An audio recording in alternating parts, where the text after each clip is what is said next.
Almost 800 years ago, a military genius came out of Mongolia to conquer half a world. He was the son of Yesugai, leader of a small nomad tribe. This man of destiny, riding beside me as a young boy, was called Teimuujin, born to rule as the prince of conquerors, Genghis Khan.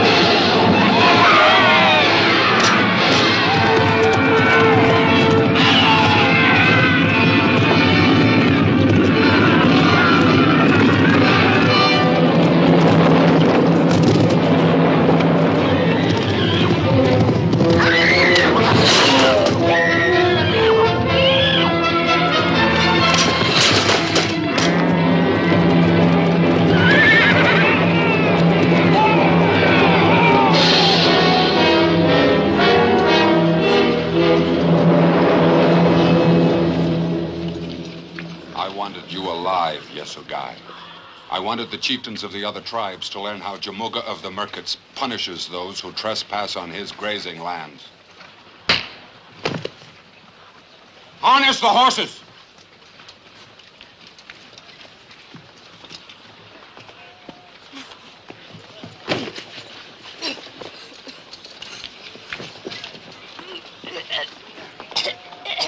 Stay your hand! Hear my words, Lord Jaamoga.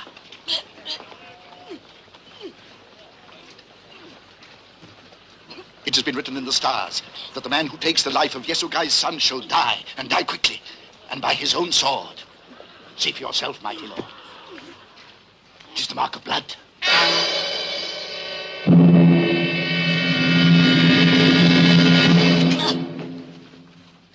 What is he called? Teimuujin. Man of iron. Then I shall spare him, so that he may witness the death I give his father now.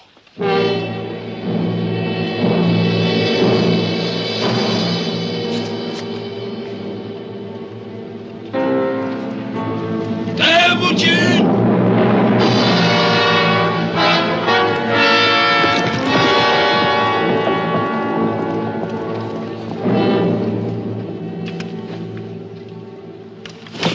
From this day on, you will wear a collar. I will have a chain made to put around your neck.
Come away from him, sister. What harm has the young man done that he should have to wear a chain? You've heard Jaamuga's orders, so leave him. Besides, his father was an enemy of our tribe also. Now come away!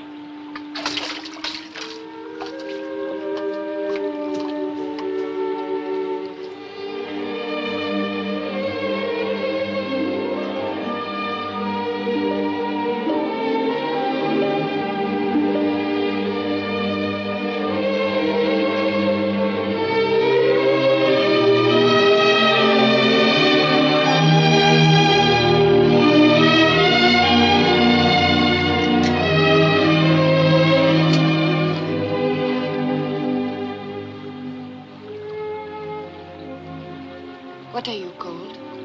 Tيموجين. Why have they put that cruel yoke around your neck? What are you called? Bote.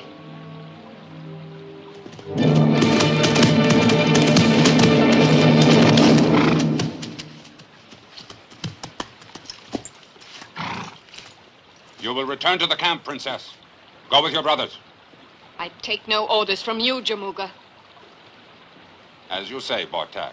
Not yet.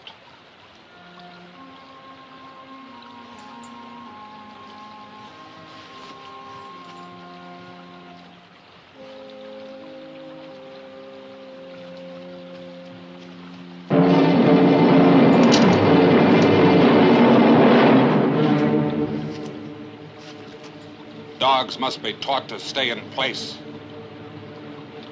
Then go.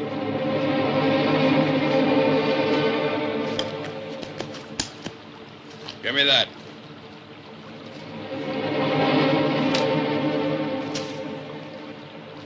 Now then, man of iron. Down. Down. Down. Down.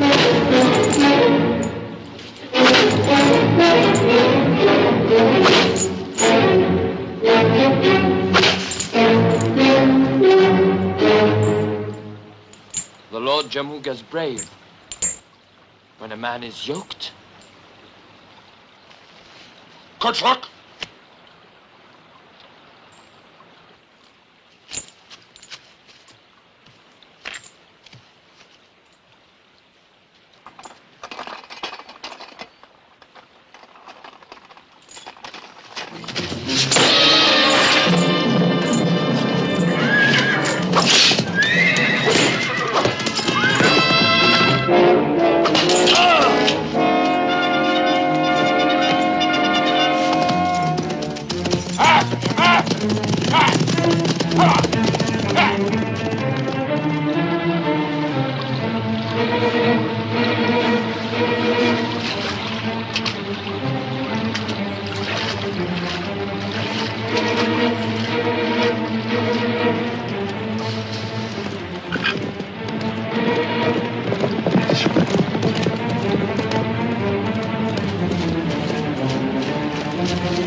Another game.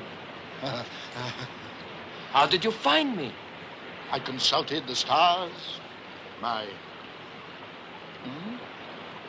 Besides, Sengal showed me. Sengal?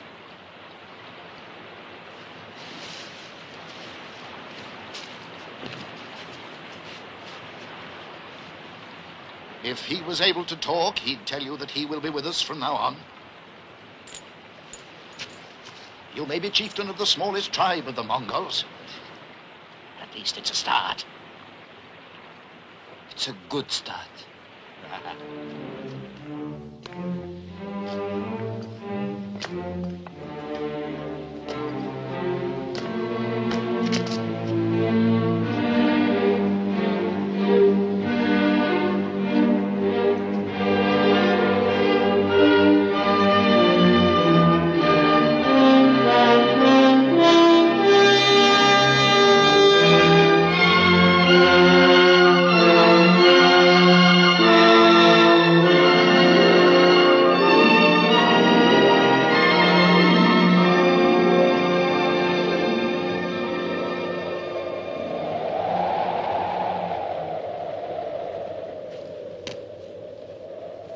This could house an army. How safe are we? The Merkits think that only spirits and ghosts could live up this high. As long as they continue to believe that, we are safe. When they discover the truth, where do we go? East or west? When that time does come, you will decide. But this may help you. Our world is like 3 great circles. Here, to the west, Samarkand and Bokhara, the lands of the Persians. Rich nations who trade with the white-skinned Christians from beyond the desert. And here, to the east? I have not traveled east of the mountains, but I have talked with merchants from the caravans. And they have told me of the Great Walls. And beyond them of the kingdom of China. A land of great cities where people dress in silks. Even the men. And where the merchants go in search of spices and rare woods from the nations beyond the eastern seas. And here in the center? A barren, empty circle where only Mongols live. Why should it be barren and empty when it lies in the heartland between the rich west and the richer east? Because the tribes, like the Merkits, the Salkits, the Tanguts, and others, are too busy fighting amongst themselves. That's why. What if they join together? The only time that Mongols are joined together is in death. You know what you said about this being the smallest tribe in existence? It would be difficult for it to be much smaller. Then we must make it larger.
die by you.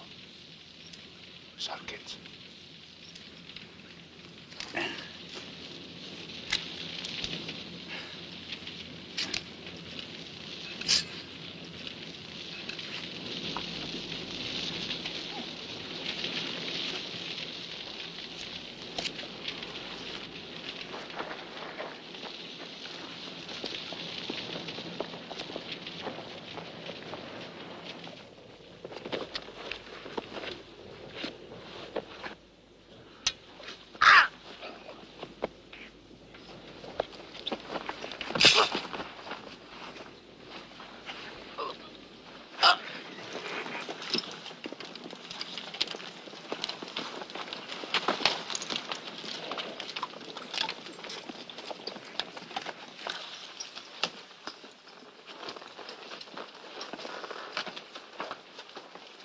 Now shall we see if the spirits of the wind are for us or against us.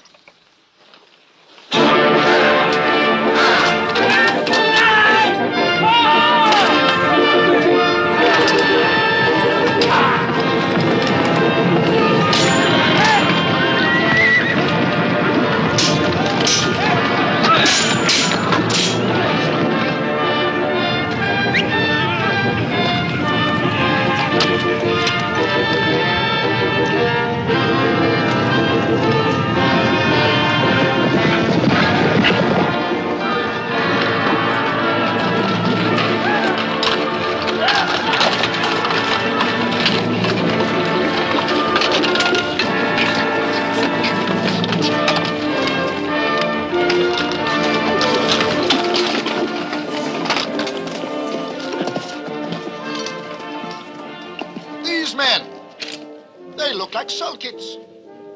Perhaps because they are Sulkits. Sulkits?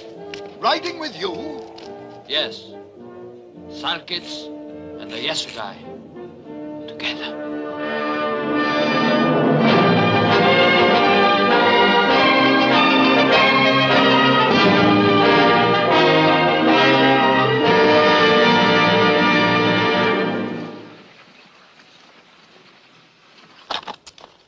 Over there, Lord Tيموجين, is the caravan road to Tashkent. In the old days, many battles were fought over it. But so many of the slaves were killed, there was so little profit. So, the Treaty of the Slave Trail was signed. A treaty? The Shah of Khwarazm imposed a truce. All have sworn to it. All observe it. No warrior is permitted to carry arms here. Good, then we can take our pick without fighting. You do not understand, Tيموجين. The truce was signed. I did not sign it. The slaves did not sign it. But... Will there be women among the slaves? Yes, Lord. Good. My men have horses and weapons, but no women. How long do you think they will stay without women? How long will you?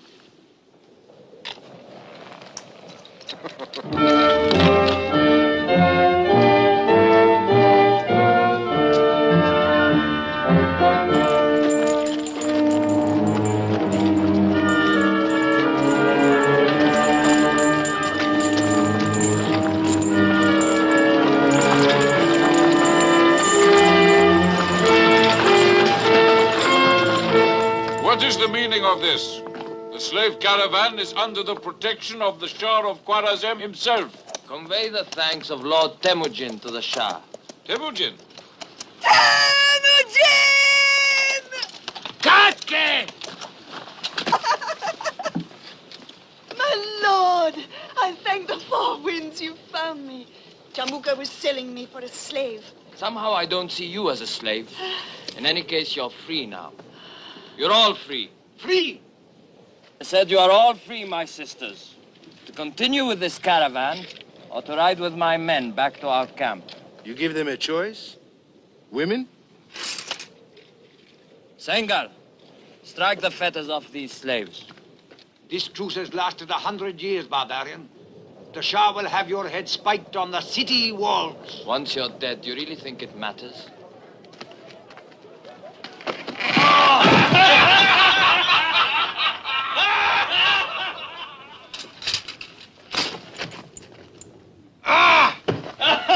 Safe journey to Tashkent, and give our thanks to the Shah!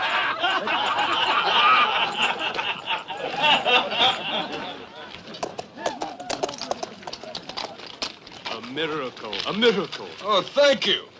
But if you want to prove your gratitude, give me this woman, huh? But she's my wife. Oh, take another.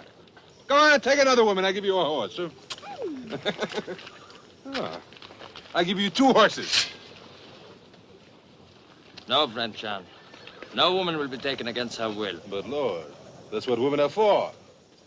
And besides, the best have already been taken. A wise man does not judge a horse by its saddle markings. Come, I will choose for you. Come. Hey, do you want a husband, Katke? That?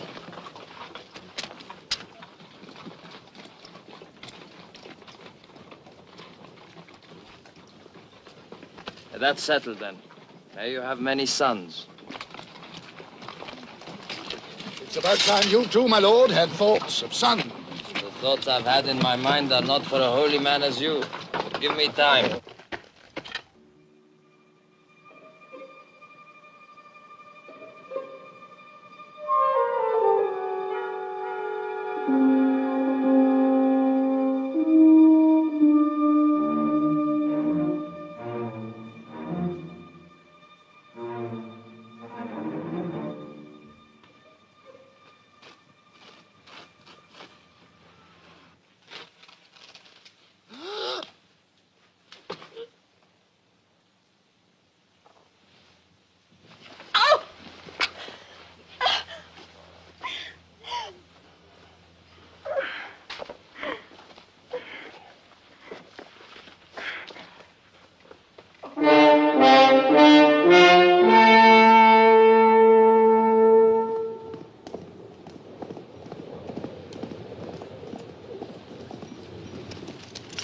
Take this and be careful.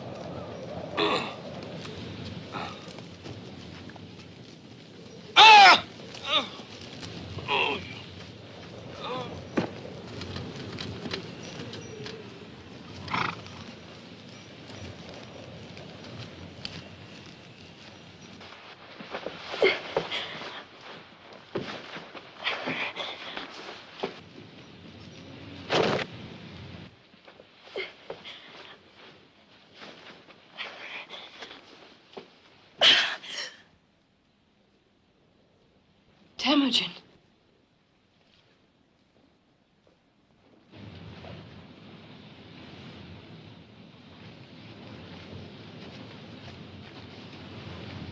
Katki, bring food and clothes to the princess.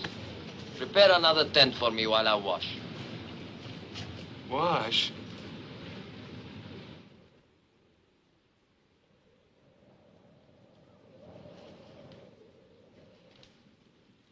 The Lord Timogen, my lady.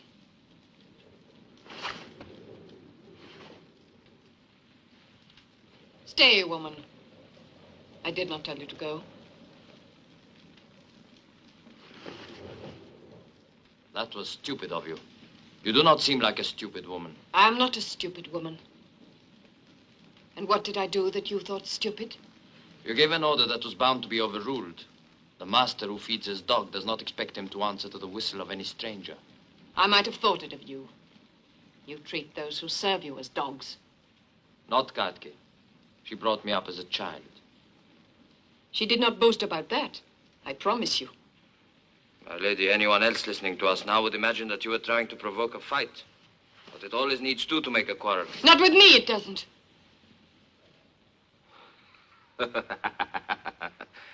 I like a horse with spirit. Horses, dogs, animals, all you ever think of. I can see that was a stupid question. But if it please you, now that you are here, say what it is you came to say. I have said what I came to say, but for this.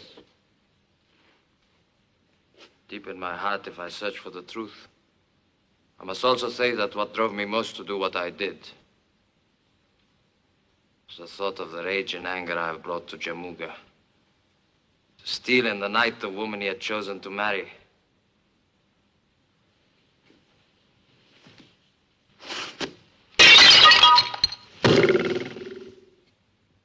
Outcast. Slave, soon you'll be back in a wooden yoke. For born a slave, you'll die a slave. Born a slave I never was. Born to rule the Yasugai was always in my stars. And not only one tribe, but people of many tribes were destined to follow me, to fight my battles, conquer nations. All this was in my stars. You, woman, you dare provoke my anger.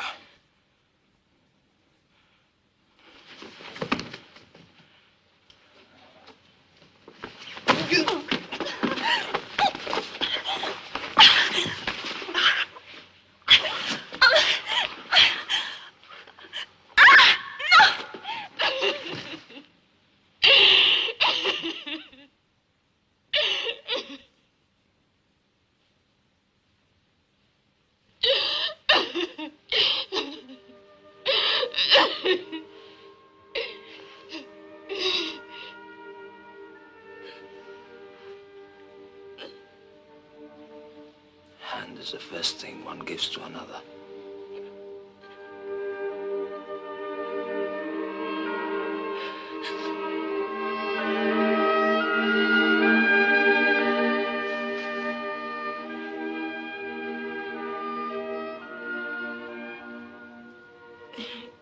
If I wasn't so ugly looking, with all these tears, I'd know what to say to you next.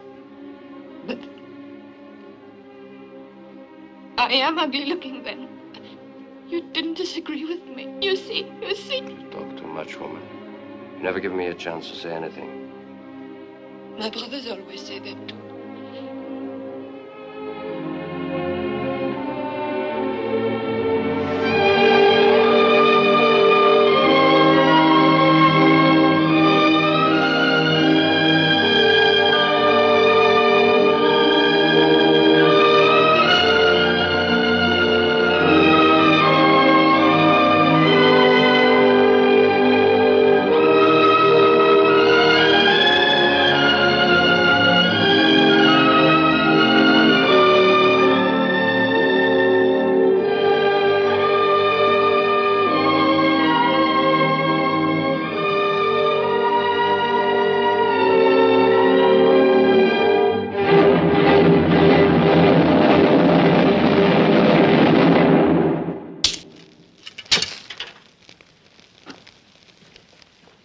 His camp must be near. He knows our every movement. But we know nothing of his. His men appear from nowhere and they disappear like ghosts. Ghosts who will bleed like any ordinary man when they feel their headman's axe. As some of you may do, if you don't bring her back, and soon. To have her stolen out of my own camp. And from under the noses of all of you. From under the noses of her brothers.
This is my eldest brother, Subadai, and Jabai, and Kasa.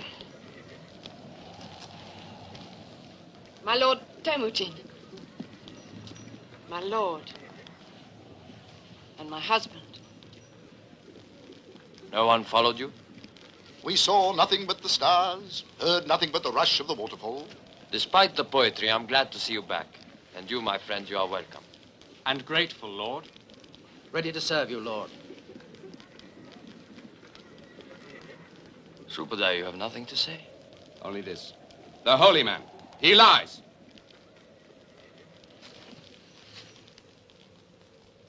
You said?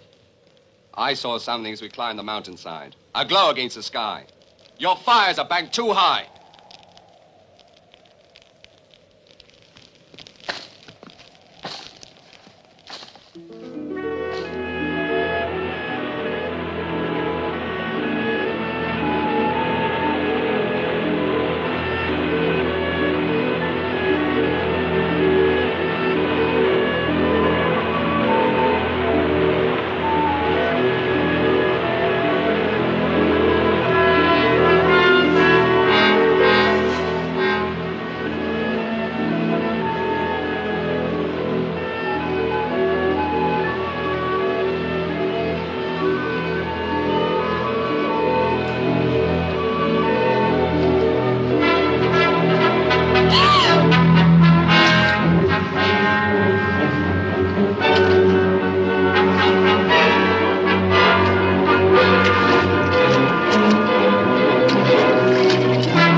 Lean.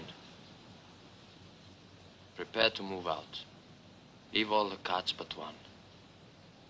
Move on to the east road beyond Jaamuga's camp and wait there.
See to her.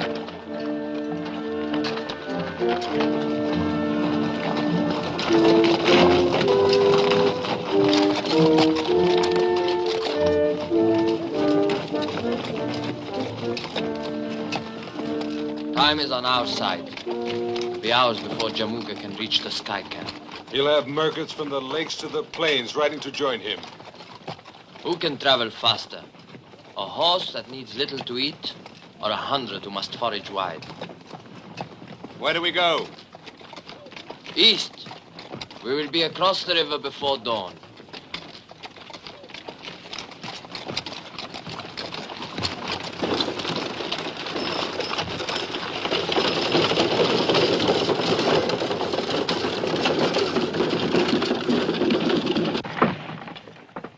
Lord, there is man's work outside. Leave her with me.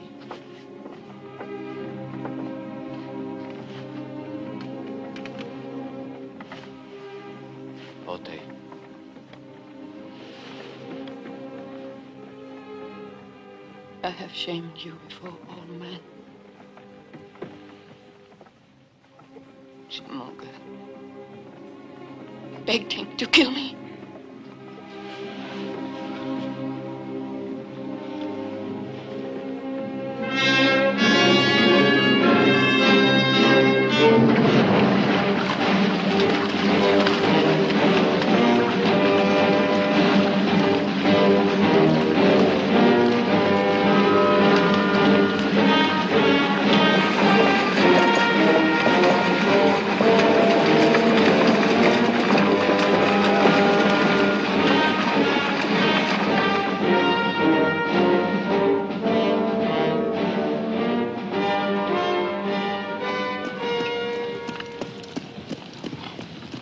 When do we rest, Lord? Not before we are certain Jaamoqa has given up the chase. Then let us stop and fight. I will say when it is time to fight, not before. But how long do we keep going east, my lord? All through the winter. And if necessary, through next winter. If we keep heading east, we could end up in a land where I've heard they eat dogs. Or it might have been people. According to Geen, it is a land of great wealth. A vast empire built on knowledge, and we must have knowledge.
Greetings, friends.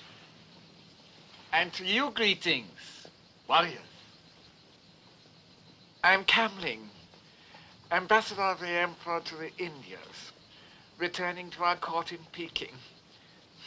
Returning, as you see, is a figure of speech. It seems you travel without much luck. First our Manchurian guard deserted us, then the wheel of our cart broke. Then our driver stole our horses, and the cattle, tiring of our company, followed after them. One might say that the winds of fortune are blowing somewhat coldly. You are in dangerous country. We have heard of one Teimuujin and his horsemen, fierce, violent men. We have no fear for our lives. We bear letters from our emperor. It will be far more profitable to hold us to ransom than to murder us. Why talk of ransom and murder? Sengal. Show them we mean no harm.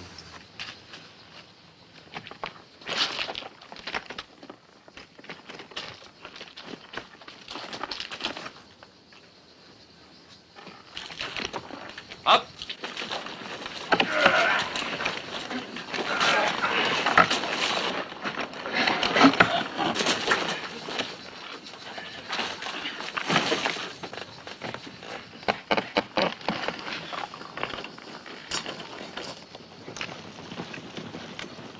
We are grateful. If you would tell us what gold you require for your services. Gold, my lord? I'm not a merchant. You overwhelm me. One last kindness we must beg of you. A message to the nearest Chinese military post for horses and assistance. It is about 4 days' journey. But that would mean leaving you here unprotected. We have spare horses we'd be glad to lend you. Also our services as an escort. An escort?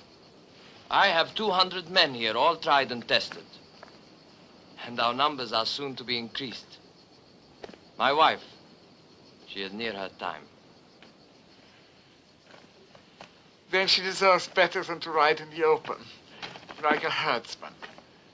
She shall have the poor comforts of our miserable and unworthy wagon. Please, we shall try to make it as serviceable as we can.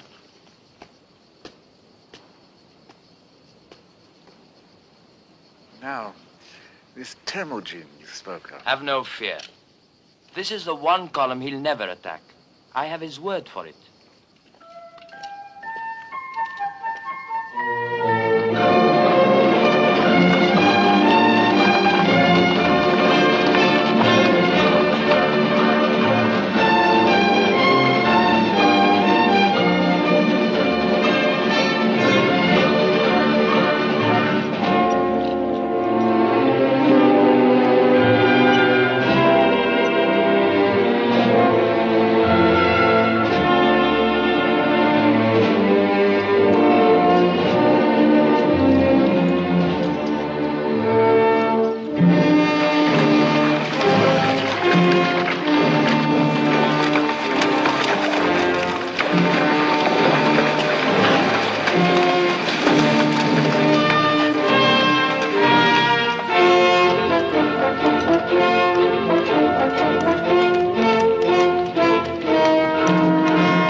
Boy? A son.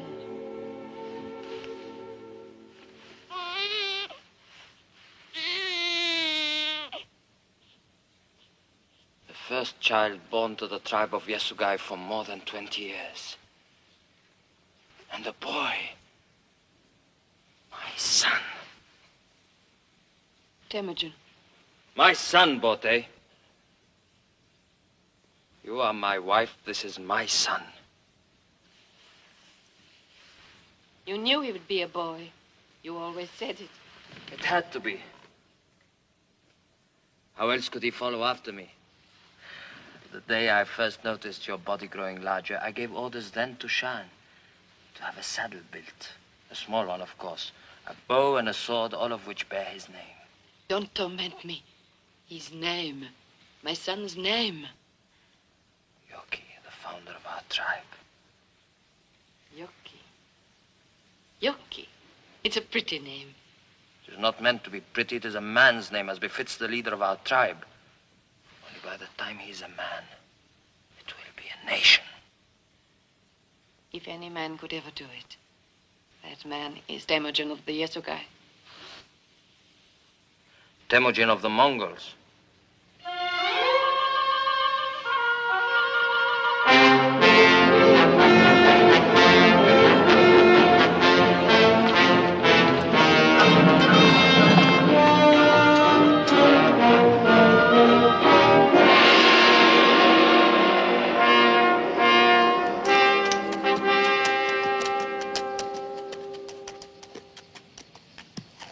Men who could build this should rule the world. So our ancestors thought when they first conceived it. 2,000 miles from the great ocean to the southern mountains. But alas, now we cannot rule ourselves, let alone the world. My lord!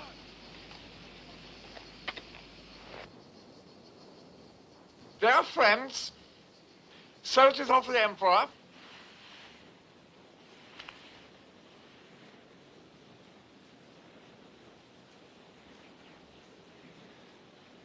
Glass, simply reflecting the sun's rays, but it can carry messages further and faster than the swiftest horseman. Childish device, but not without usefulness. Please receive it as an unworthy gift. One drawback, however, I should point out. For reasons which will soon become apparent, it's best not to let such device fall into the hands of a woman.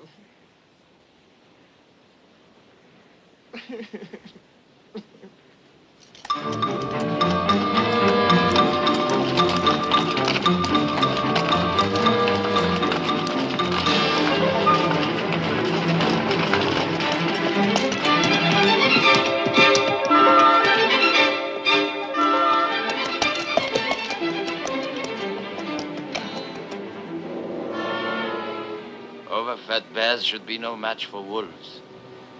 Remember that now.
I should ask for an audience with the Emperor. I'm sure it will be arranged.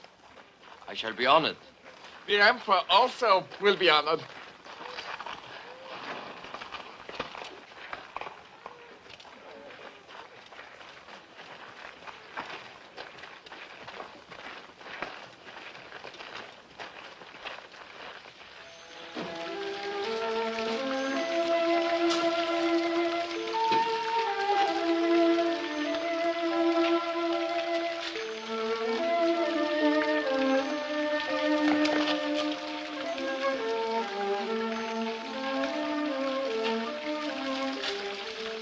I'm telling you, they're gonna boil us alive and then eat us.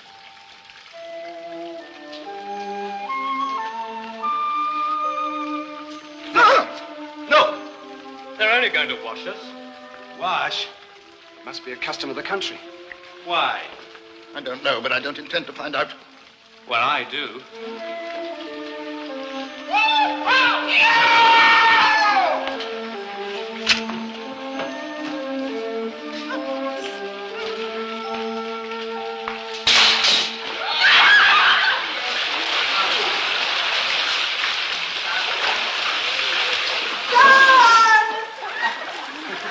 Shut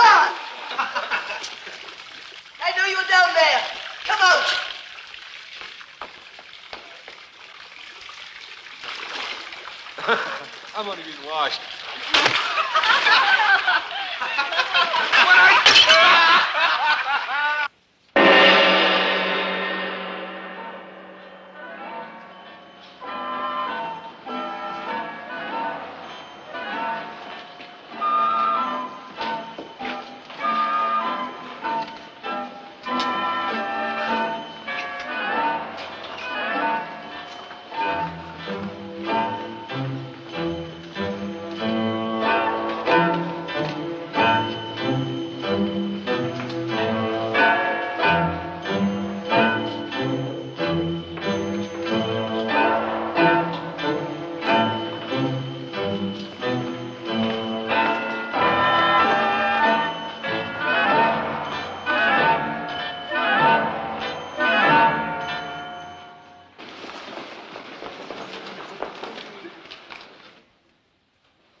Our ambassador has told us how much he owes to your skill, bravery, and courtesy.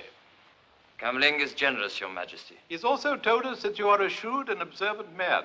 That is unusual. I have always believed that fighting, horses, and women were the sole interests of the men of your nation. Tribes constantly at war with one another cannot be called a nation. Then we should do nothing to discourage your quarrels. As long as you Mongols fight among yourselves, I and my people should have little to worry us. Surely a nation as rich and strong as yours has nothing to fear. Fear? The Chinese Empire knows no such word. Then what is the purpose of the Great Wall? The wall merely ensures that civilization, knowledge, the arts as we know them shall survive. It is there to keep what we have to ourselves, to keep people in. To keep me? I find you profoundly entertaining. You make such direct and positive statements. You and your strong, wild men arrive in my city like a rush of wind, a fresh sort of wind. We pray to the wind. Charming. To the four winds. Better and better. We have a game of chance in which the four winds are of paramount importance. Listen to them. Did you ever hear anything more delicate or exquisite than their sweet, sad song? Poetry itself could not be more profound. Do you write poetry, Tيموجين? I do not. I have never yet found the time. Then I shall instruct you. I myself am a poet. That is why you were sent here. And this is where you must stay, my friend. There is destiny in your coming here, believe me. When you speak of destiny, this is something I must believe. At last we agree about something. We shall find many more things in common. Take the birds away. Their chattering distracts me.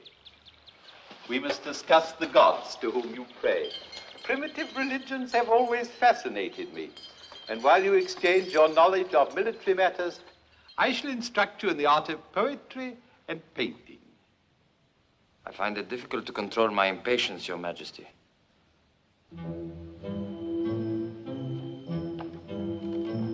Take it. It grows heavy. The one in white. Have her raise her head. Tonight I am in the summer palace.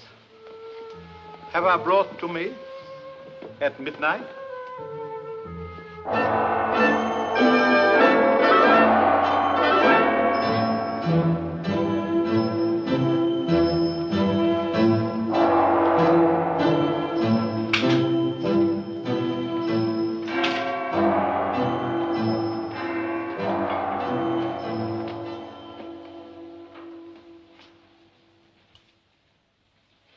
Prisoners. Make no mistake about it. We're prisoners. In an ivory cage, of course. We should never have headed for the east. What else did the Emperor say, Tيموجين?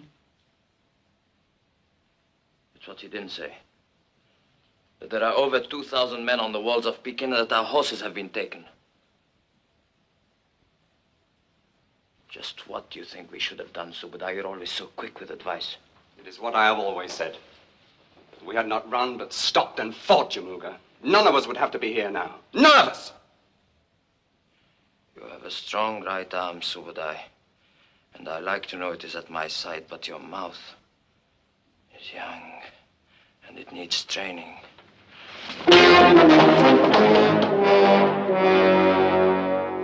With enough training, my brother, you may yet become my strong right arm, for I have need of another.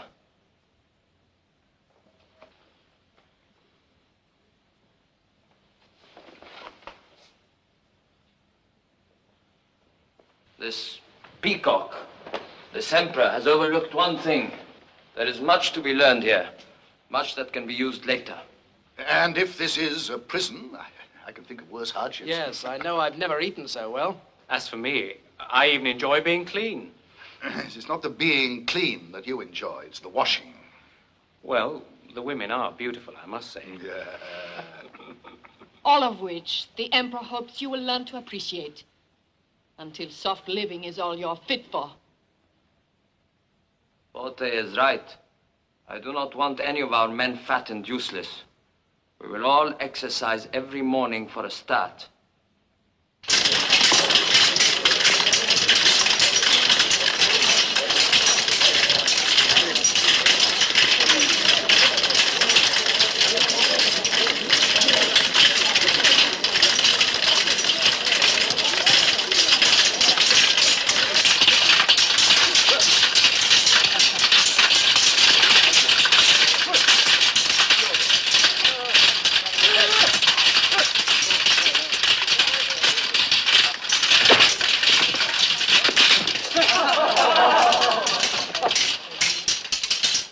Mongol never leaves his blade, not unless he's dead. Just a reminder for you to carry. Look, over there! A signal!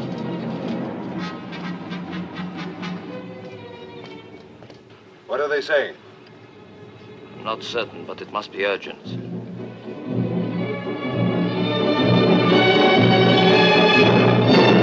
Take the map away. It's not only inaccurate, it's inartistic.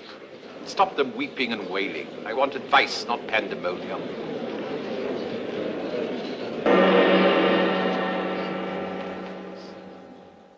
The situation occasions alarm. It does not merit hysteria. A ragged army of a few thousand Manchurians have captured the city of Hope, that is all. Until we also consider that 6,000 Imperial cavalry were routed and put to flight. But that is nothing new. No doubt in our lifetime it will happen again. Prince Teimugen, you and your kinsman seem amused at the news of our disaster. Not at the news, Your Majesty, only at the way you receive it. A few thousand Manchurians are of little account, admittedly. But their example might be serious. Others might also realize that the Great Wall means nothing. I wish to speak to my friend Prince Teimugen alone.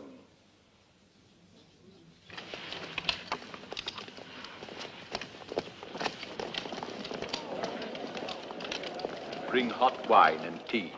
And do you stay and keep us company?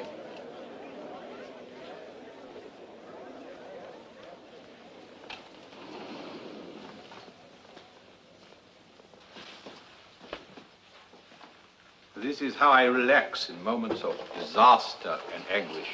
I find painting has a soothing and calming property. I see that you paint very well. You are no beginner. He is hinting that we are accustomed to disaster. I fear we've underrated our friend. He has an unexpected gift of subtlety. Ah, the shamsu is a rice wine of great delicacy. May I offer you some? For me, the tea. For me, the wine. I was not suspicious of it, Majesty, but I have forbidden it to my men to drink, as you probably have heard. I have heard. And if my curiosity does not greatly offend, why? Because I wanted my men to be ready for a day such as this. Ah. Please to continue. I am listening. These Just that the fate of an empire is of small importance compared to a poem by So Ling or a painting by my distinguished ancestor, Mao Kung. You were saying? You would save much time if you let me say something. That means you have something to offer? What? These Manchurian invaders, you would like them destroyed as soon as possible. Unfortunately, my army has melted away. I will raise you another one. Mongols? How much? You mean money? What else do soldiers fight for? Large chest of gold for each of my 3 brothers-in-law, so that I can send them out to recruit only the best men. How could I be sure I was not just replacing one army of invaders with another? You cannot be sure. There is a solution, great one. I myself, who know him better, would trust Tيموجين. But if he were to leave his wife and son as hostages in your keeping... I agree. See that Prince Tيmوجين has all the gold he needs, and we will offer a special reward for which one of your wife's brothers does most to help us. There is no need. It is a custom and a charming one to announce the reward before the service is performed. In our experience, it often helps with the accomplishment. Have the court brought back. I wish them to see how tired and exhausted their emperor is, working devotedly in the service of his people. I will do so, great emperor, but as Tيmوجين and I have so much to do... Very well. In any case, you've both seen the state I'm in.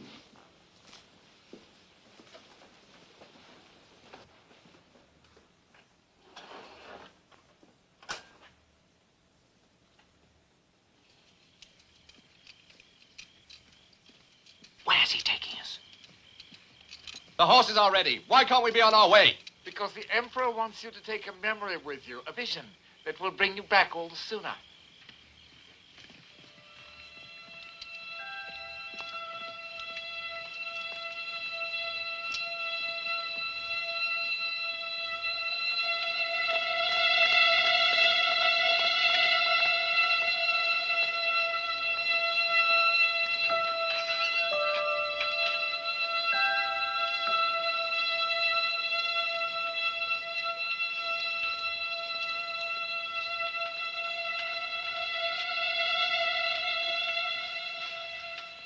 Look at the picture.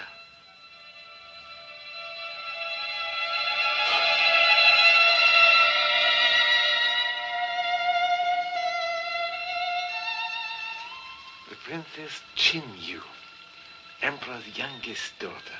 Whichever one of you returns with the best company of horsemen, you shall have her. Is there any reason we can't start now?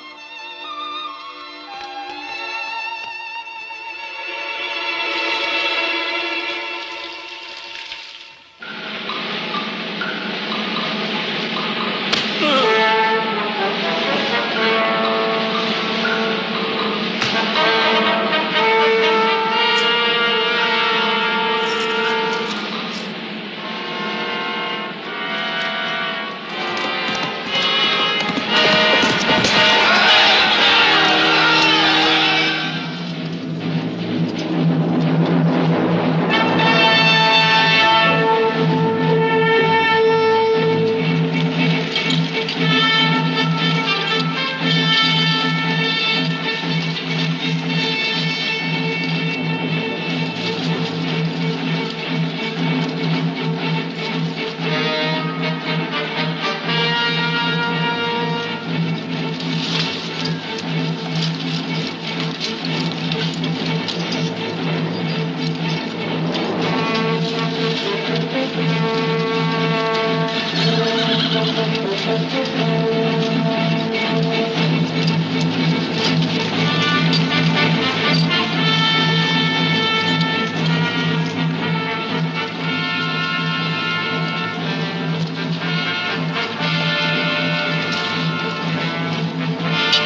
would I. Fire!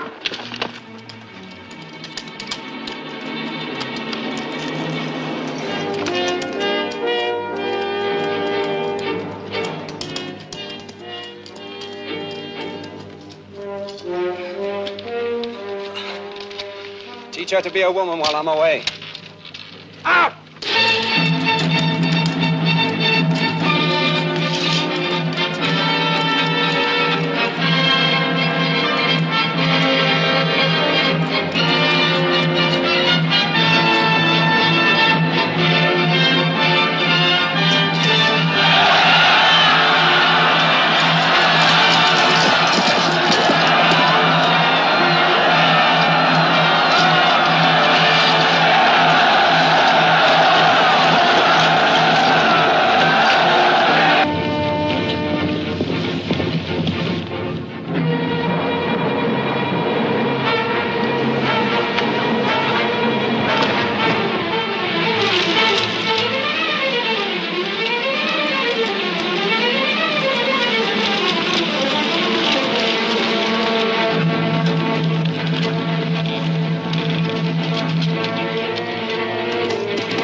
They're less than an hour back.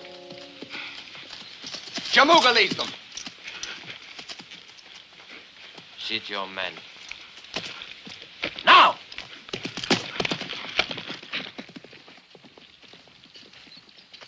Your troops will lead the attack. Up through there. It is only fitting. We have the honor. You will not attack with any great success. You will then fall back. Retreat? You have had some experience of that, I imagine. But we lose face. Better to lose face than your head, as the unsuccessful defender of Hope has apparently done. When you fall back through here, my Mongols will fall on them from both flanks. Then you will lead your troops back again at my command. Now get your men into position. I will tell you when to move forward.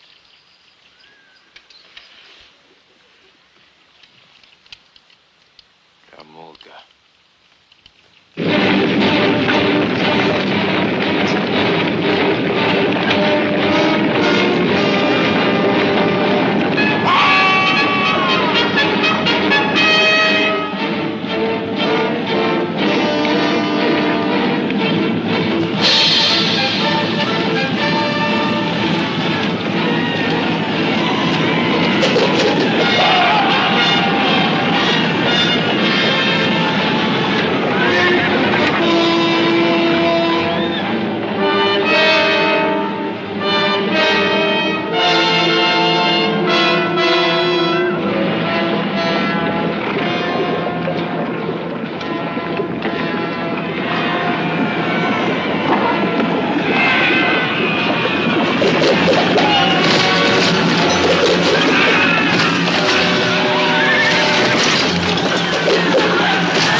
Quick death would be too easy.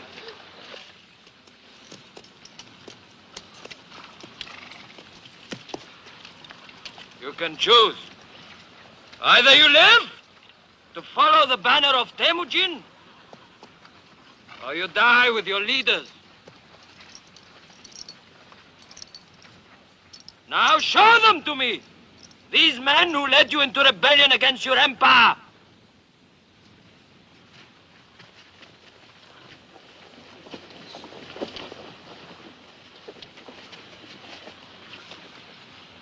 Subodai.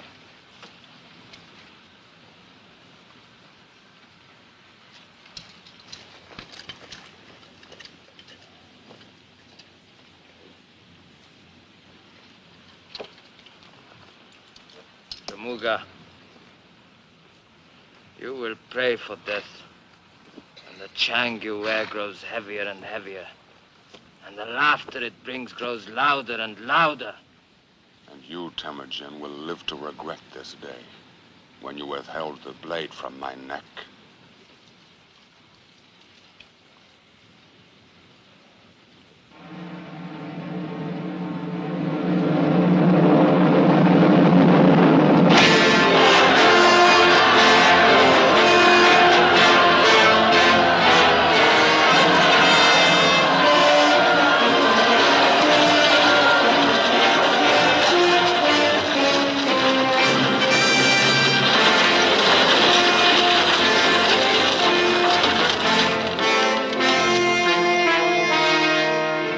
Barbarian of all barbarians, the Mongol who led the Manchurians.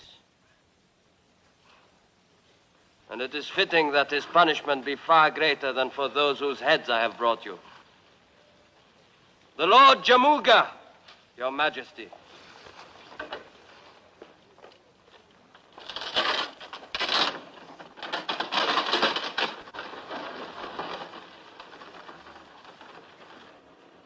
In celebration of the Lord Timogin's great victories over the Manchurian rebel invaders, it is our will that from this day on, he will be called the Prince of Conquerors, the Genghis Khan.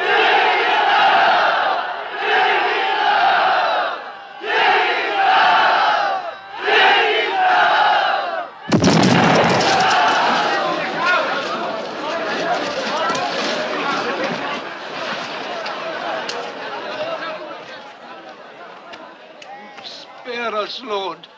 We meant it only to be a salute to your victory.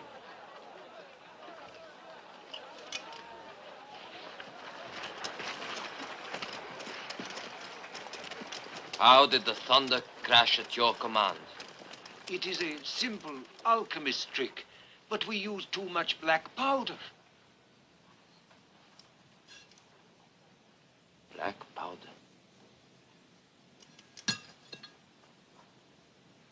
Come to me tonight, and bring some of your powder with you. I want to see how you make it thunder.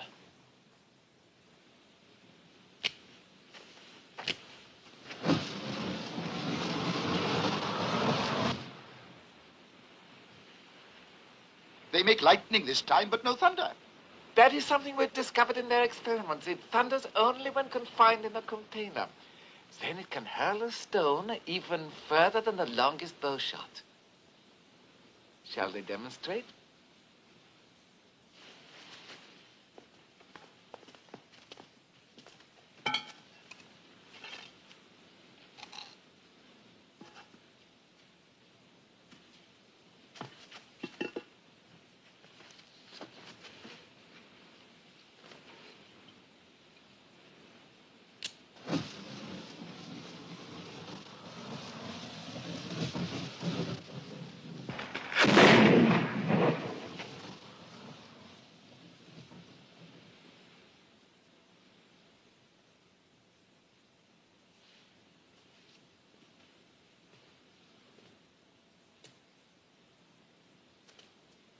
So far, you have used this only to make noises of welcome?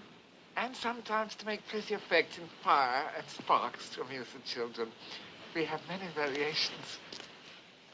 I can tell what you are thinking.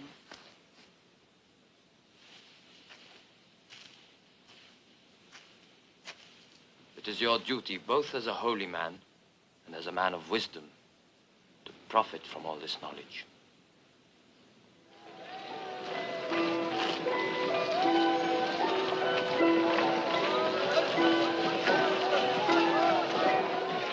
want something? Give me that blue horse, will you?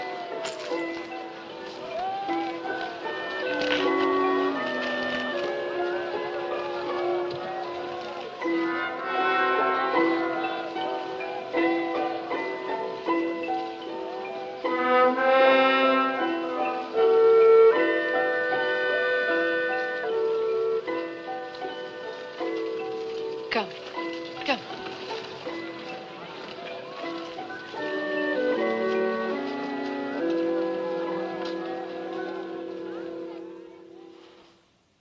And I tell you again, it has to be done. As long as this man lives, none of his tribe will join with you. They can't. You know their laws, and our laws too. To kill him would be an act of mercy. Oh, I'm not talking of mercy, but of common sense. Listen to me, Tيموجين. Hear me well, and one day, remember that I warned you. There are only two things you can do with Jaamoqa.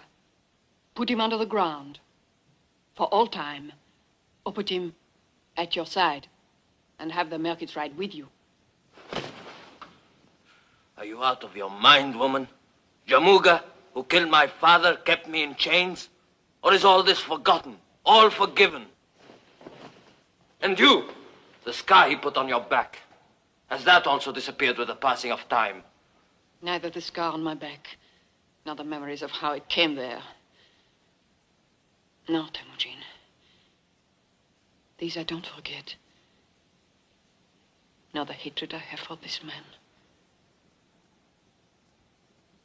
And yet, to help you make what you want come true, to make our people into a nation, I could set aside my hatred, because it would be necessary. And it shows how little you know of me to think that I could too. I know you better than you think.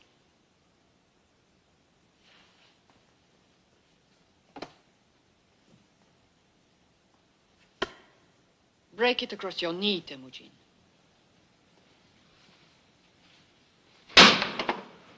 Now the two pieces.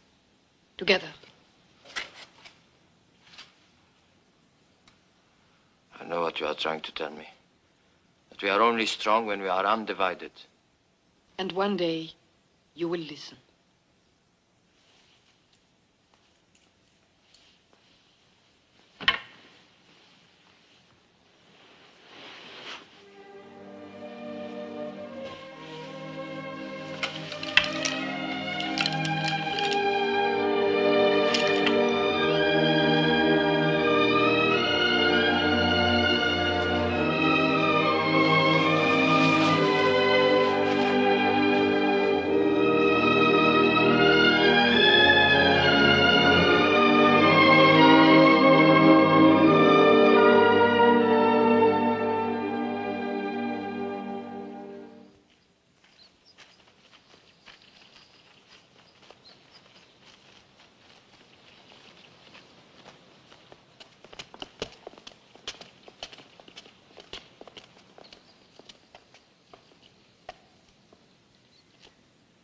Leave us.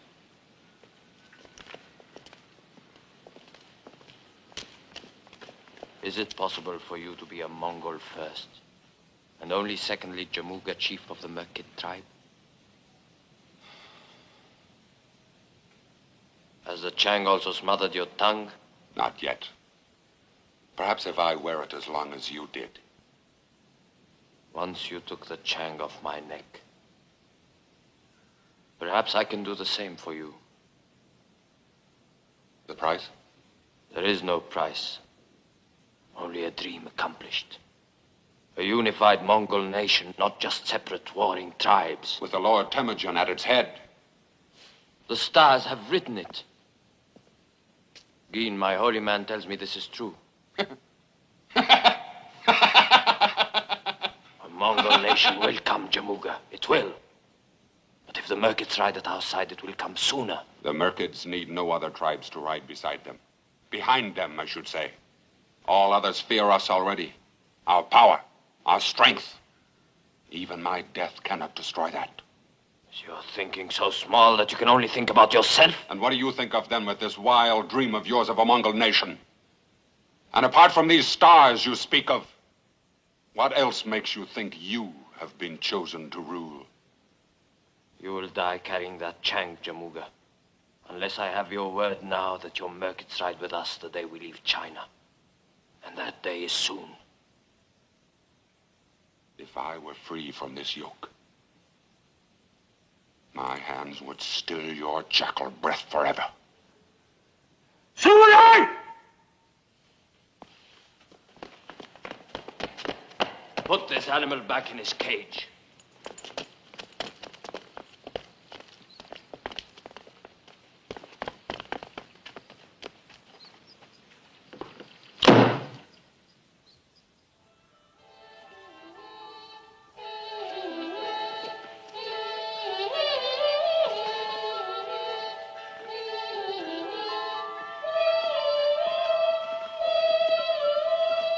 Your Majesty. Comling, have you no heart to interrupt these exquisite little songbirds? The interruption brings present news. Oh, very well. Come here, my little sparrow. Come and sit beside me. Go on, if you must. Genghis Khan has arranged a demonstration tonight for you and your court to thank you for all your kindnesses over the years. Don't tremble, child. Although divine, I'm also human. And as a farewell. Farewell? Did you know about this? They wish to return to their own lands.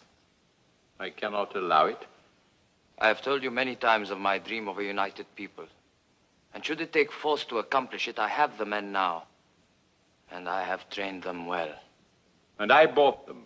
And you are my general, Genghis Khan. And their leader. Comling, you are the Khan's friend. Not his only one, I hasten to add. Do you reason with him for his own good? The Emperor wants to remind you of your first meeting, what then was said. That the Great Wall of China is to keep people in. And that there are 3,000 armed men on the Peking walls. And that we are still prisoners. Prisoners? Friends? And what sort of talk is this among friends? I want no more of it. I've had a terrible day. Headaches, all this caterwauling. Get away, you unmutable little brutes. All of you. And now this talk of leaving me. You've cut me to the heart. That was not my intention, I assure you. I knew you would do nothing to hurt me. But my demonstration? There's no reason to abandon it. We have another saying, another way of suggesting you make the best of things. It's very apt. Better to light one candle than to curse the darkness.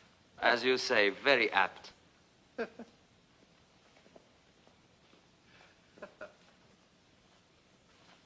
Nevertheless, you will have him watched.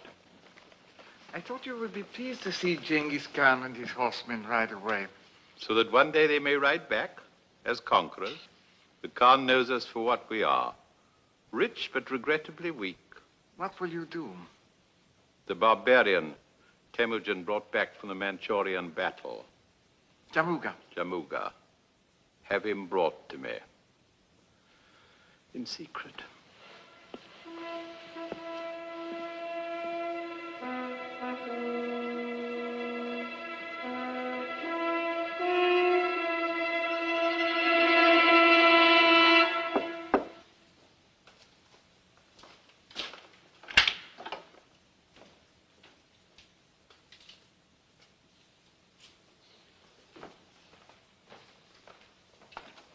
Your message said it was urgent. We have no secrets. Least of all from her. This is most difficult for me, my lord. My royalties must not be misunderstood, but they are for my country, for China, not for any individual, no matter how important or mighty he may be. I would say these are the sentiments of an honorable man. The Emperor worries. He fears your leaving. He is wrong. He and all in China should fear your staying. He is a man of subtlety, however, and there is another solution. Your people stay, you go. On a very long journey alone.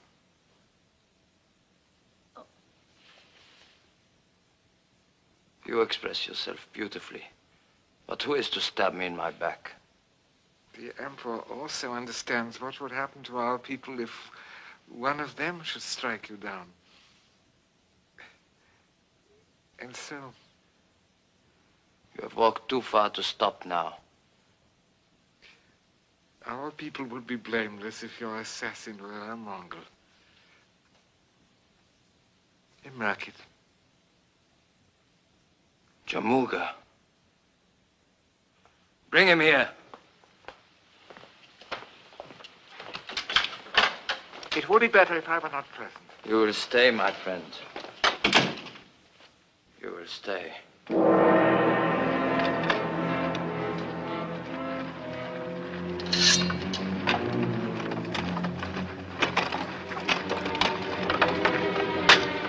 You'd like this key, eh, Jaamuga? Why not? With the Chang off, you might have had a chance to save your right arm. Assassin! Cut him down.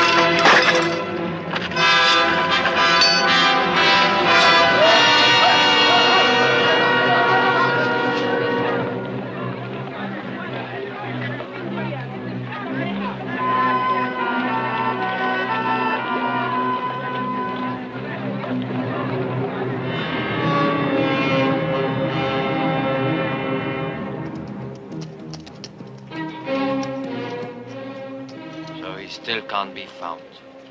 The one man who can gather all the Merkits against us. The one man! Call off your men. Get them ready for tonight's celebrations. With Jaamuga still at large? He will do nothing now. His own escape is more important to him than my life. And no more failures this time, Subudai. Our plan for tonight must meet with success. I'm sorry you will miss tonight's celebrations. Perhaps you can see some of the fireworks from here.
Amazing, the ingenuity of the human mind. The Chinese mind, of course.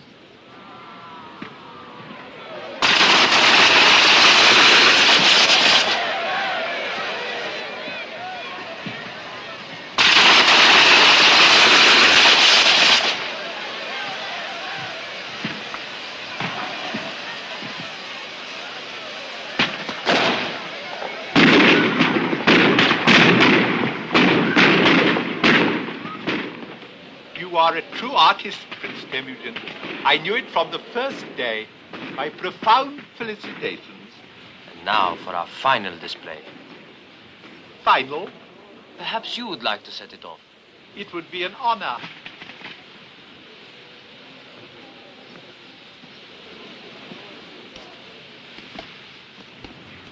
This last one will be very special. You have saved the best for the last, a wise move, a touch of true delicacy.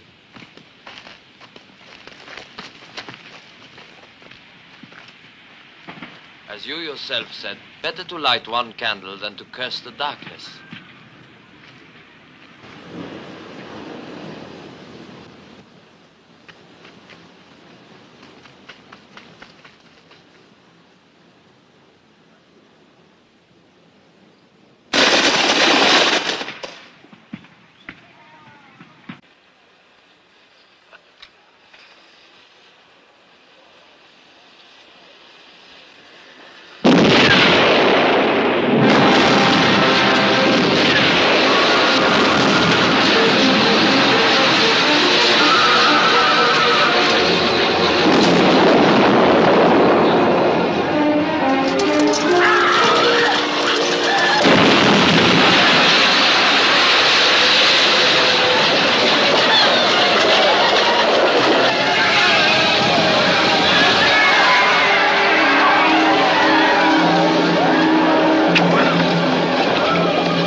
This will be our camp.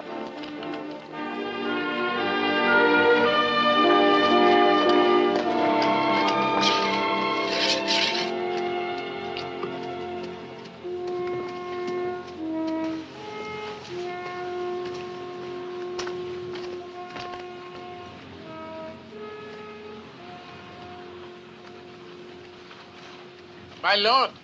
Here.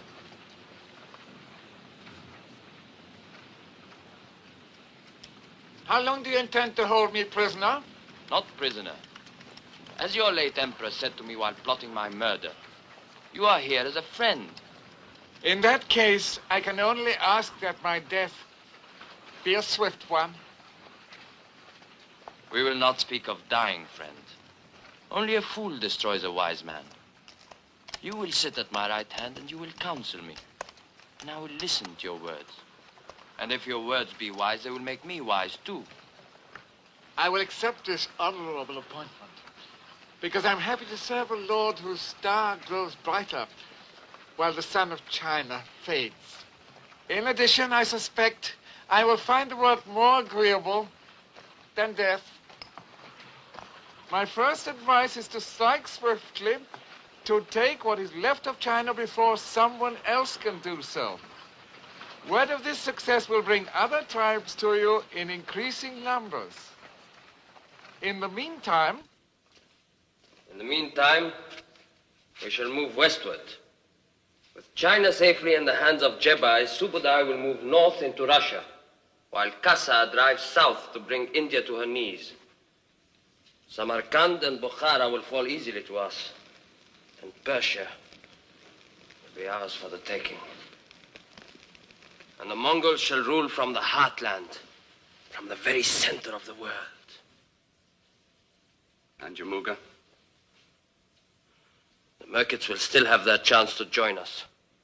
Mongol must not fight Mongol again. Your ambition destroys your honor. Is the man who raped our sister to go unanswered? Is the father of his firstborn son to go unpunished? He is my son. The man who lets personal revenge take precedence over the tasks before him will never complete those tasks, and he will lose all that he has gained. Enough! My word is the law.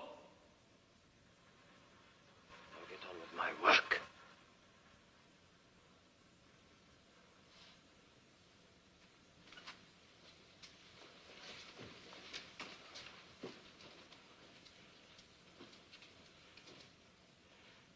Subadai is a small man. They're all small men. Why are there no men of stature? No men of imagination? It is not easy to match the true conqueror. Perhaps once in many centuries does the world produce a man with the power and the will equal to his vision and destiny. Perhaps Teimuujin, Genghis Khan, is such a man.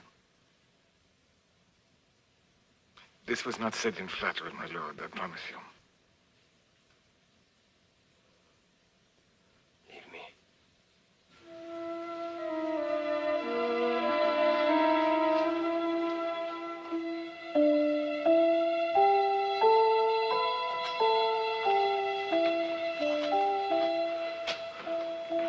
Jaamuqa.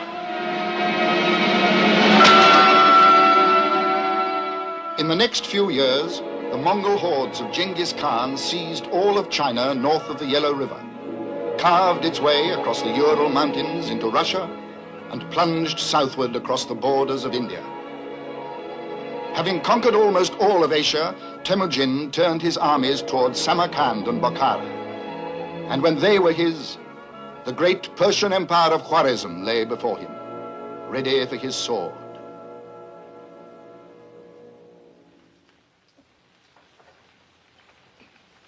Come now, Jaamuqa. You are an old general. You know very well that even if I agreed to join forces with you, you could never hope to defeat this this Khan. No one else has. No one else has an army equal in strength to our combined forces. We will be more than enough to slaughter him. I have no desire for slaughter. Lamb is for slaughter. This meat is very sweet and succulent. No, I hear more and more men flock to his banner every day. Defeated men, weaklings, the first to run in battle. But I have not offended him. He has offended you. Years ago, that caravan on the slave trail. His violation of the treaty. Oh, that was when... That was when the supply from the east was cut off. No spices, no jewels, no women. And remember this. Your country lies directly in his path. Your only hope of saving Khwarezm, of saving yourself, is to align yourself with me.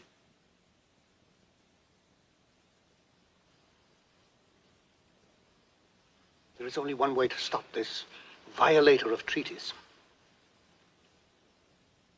You and I will ride together against this Genghis Khan. We will crush this wolf, this thirster after blood, this corrupt defiler of women, this scavenger. Your serenity speaks words of wisdom. A gift shall seal our bargain.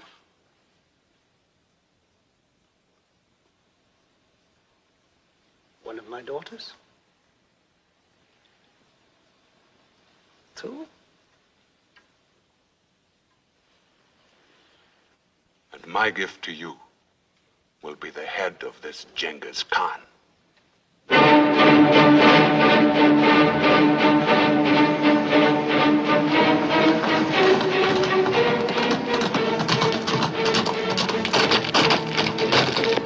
armies of the Shah and Jaamuqa are joined and on the march. They have already crossed the Alu River. Then the time is here, finally.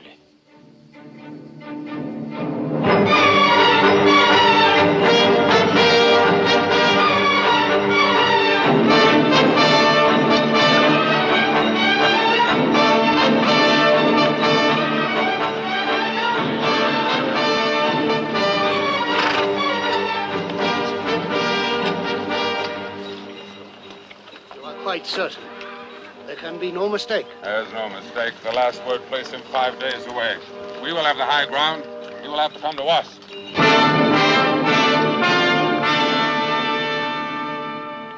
We will have the high ground, you said. They will have to come to us, you said. Are they not doing so? An emissary with a white flag. Well, somehow I do not feel they've come to surrender. Not with Genghis Khan holding the high ground, but with our troops outnumbered. Are you suggesting that we surrender, then? I'm suggesting nothing. I'm only regretting the fact that I allowed myself to be dragged into this foolish and obviously risky adventure. To conquer, one has to take risks. At my age, I do not need to take risks. If I survive this day, it will have taught me a lesson. That a man can be too clever. Your words mean more than they say. I had hoped to see Mongol kill Mongol, and so wipe themselves out, and rid Khwarezm from all danger. Instead of which? I find myself on an uncomfortable horse in a drafty place and in a very dangerous situation. Well, perhaps this emissary brings good news. I bear greetings from the Genghis Khan to the Lord Jamaoga. Greetings. And I thank you deeply for observing my flag of truce. The Lord Genghis Khan would wish to talk with the Lord Jamaoga. Talk? What would we have to talk about? I'm only the humble emissary sent to arrange a meeting. There will be no meeting, no talk. Does the Lord Jamaoga fear the spoken word? Tell this jackal you obey. My talking is done with a lance or a sword. I repeat, does the Lord Jamaoga fear the spoken word? And these spoken words are to take place in the center of his camp? The Genghis Khan will ride forward with an escort of 6. Then finally alone. The same privilege is yours. Can he be trusted? The word of the Lord Genghis Khan can always be trusted. I trust him enough to remain here as hostage until you return. Then let it be so.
It is only fitting that you have come back to your own land to die.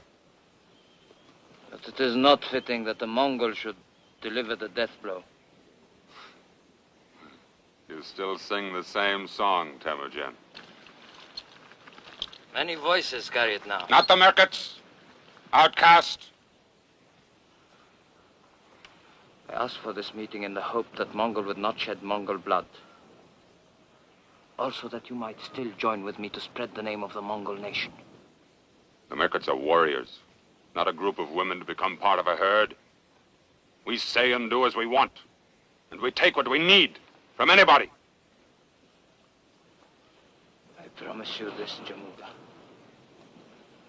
The Merkits will ride as part of the Mongol nation, or their land will be razed to the ground. Raised so that not even a lame horse would stumble walking across it.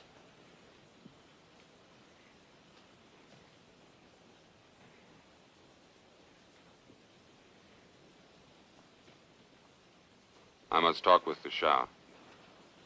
Counsel is always worthwhile. We will send you our answer. With Kam Ling.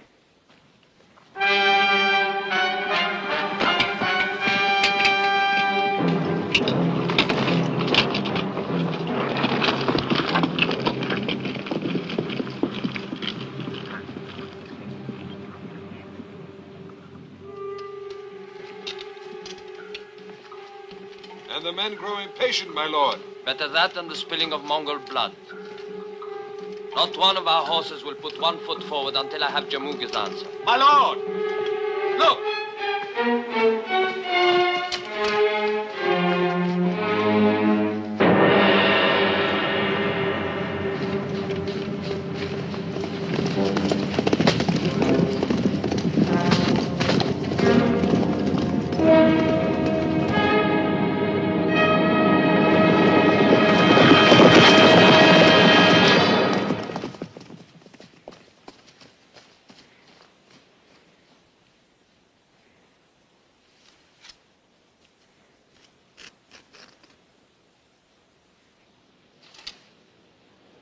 Kam Ling.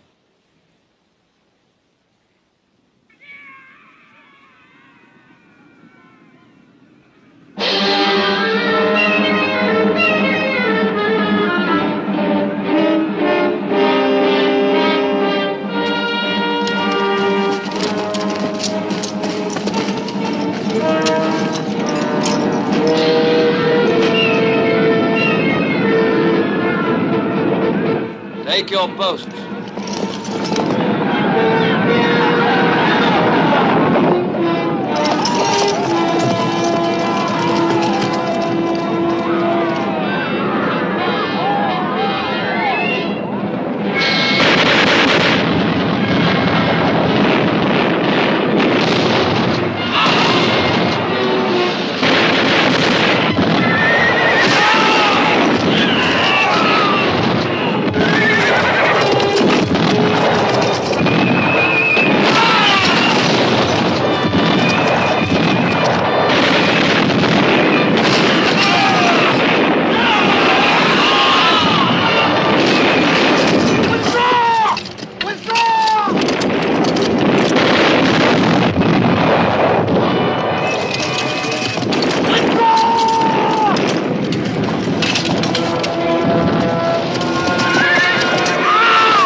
Slaughter!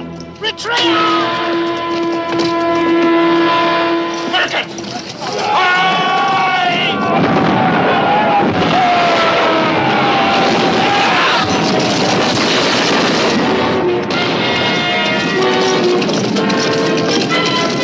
My lord Jaamoqa!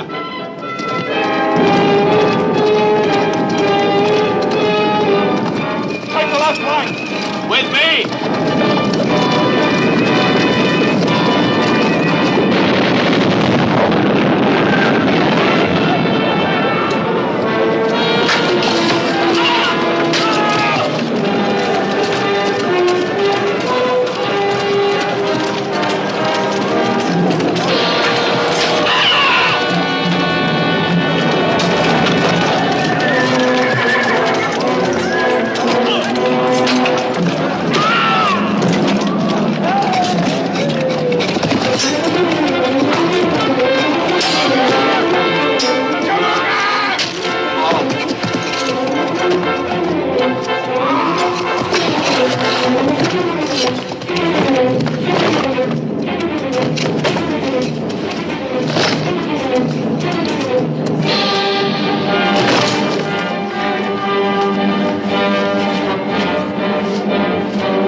And you first, outcast! Sengal! Stay where you are. Enough, Jaamoqa. Let there be peace. With you? Never!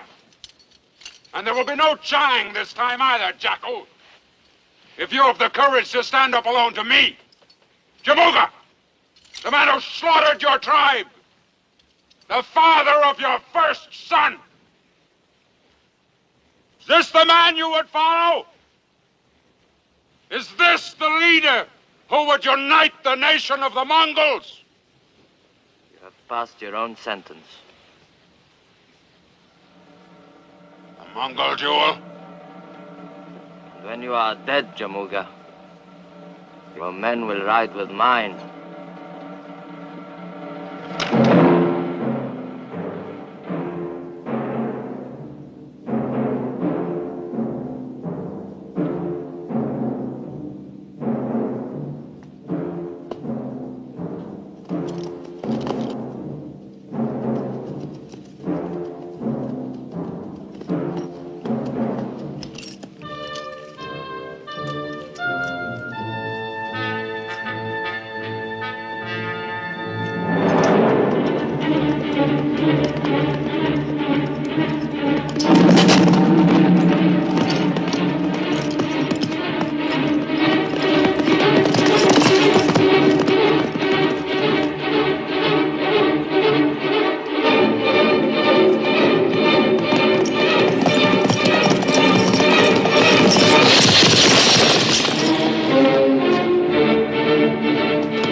Untie any prisoners.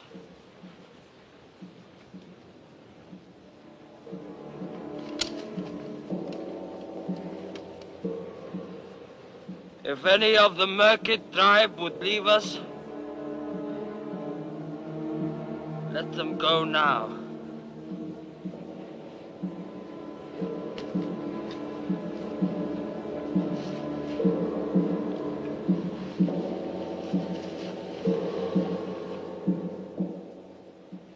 I've lived to see it. That the tribes come together as one people.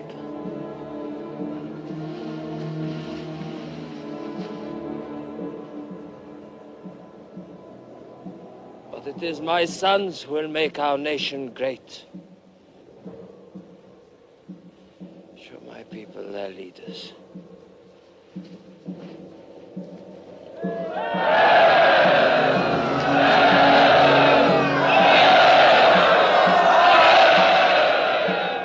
And until they are old enough to lead,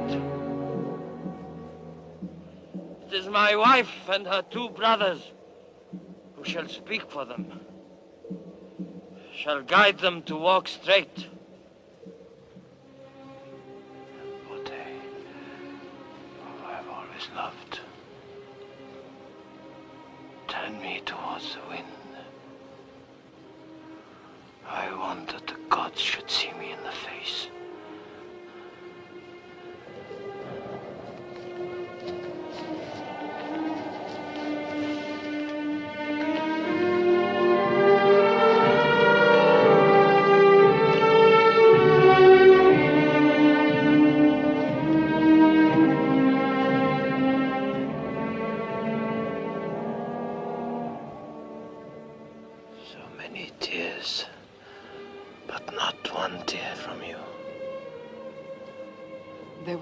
Years for weeping.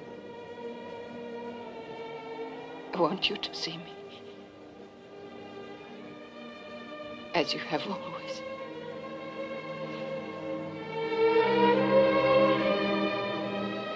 Always your hand to help me. As you said, it's always the first thing you hold out to another. First. And strangely, at this time, that it should also be.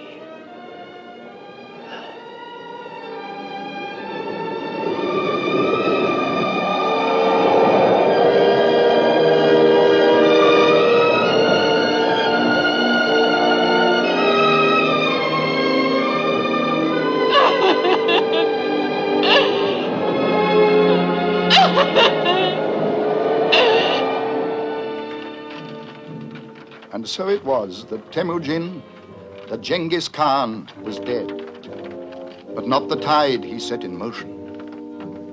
His dream conquered even after death. His sons rolled westward into the Hungarian plains, burned a path to the borders of Egypt. One grandson founded the Mughal dynasty of India, while another was the great Kublai Khan, Emperor of China. And when the conquest was finished, half the population of the world was contained in the Mongol Empire. The empire born in the imagination of the Prince of Conquerors, Genghis Khan.